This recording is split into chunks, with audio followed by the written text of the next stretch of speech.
Ici, c'est Afrique, au Rwanda, où des centaines de miliciens confus brandissent des machettes et massacrent follement des réfugiés Tutsis.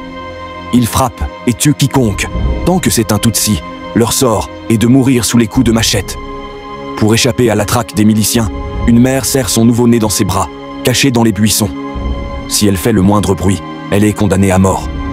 Cependant, à ce moment-là, l'enfant effrayé se met à pleurer. En un instant, le cri de l'enfant attire l'attention des miliciens. Pour sauver sa vie, la mère tente de fuir en tenant son enfant. Mais à la seconde suivante, ils sont tous deux tués par des coups de machette. En voyant cette scène, Darrell est horrifié. Il se rend ensuite chez le prêtre et lui demande si Dieu aime vraiment les gens. Alors aime-t-il aussi ces tueurs à l'extérieur? Le prêtre ne sait pas quoi répondre. Actuellement, toute l'école est encerclée par des miliciens confus.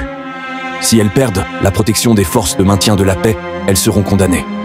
Cependant, à ce moment-là, les forces de maintien de la paix reçoivent soudainement un ordre supérieur. Pour la sécurité des soldats, ils doivent se retirer rapidement vers l'aéroport voisin. Cela signifie qu'une fois les forces de maintien de la paix parties, l'école perdra complètement sa protection. Face à la mort, Darrell choisit finalement de fuir avec les forces de maintien de la paix, mais le prêtre décide de rester pour sauver ses réfugiés. Le prêtre cache alors tous les enfants dans un camion et se prépare à les faire sortir du Rwanda sous la couverture de la nuit. La nuit tombe rapidement. Selon le plan, le prêtre doit conduire ses enfants à travers la frontière rwando-congolais.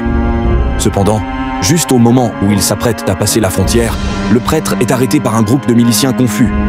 Pendant la conversation, un étudiant entend le dialogue entre le prêtre et les miliciens.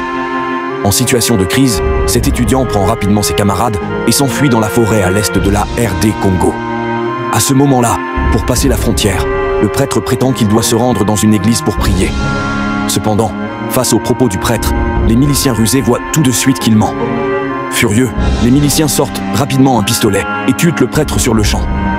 Cependant, au moment où le prêtre tombe, il réalise que tous les étudiants dans le camion se sont échappés dans la forêt. En voyant cela, le prêtre s'effondre légèrement dans une flaque de sang. Ainsi se termine le film, et c'est cela qui a choqué le monde entier. Le génocide rwandais. Au cours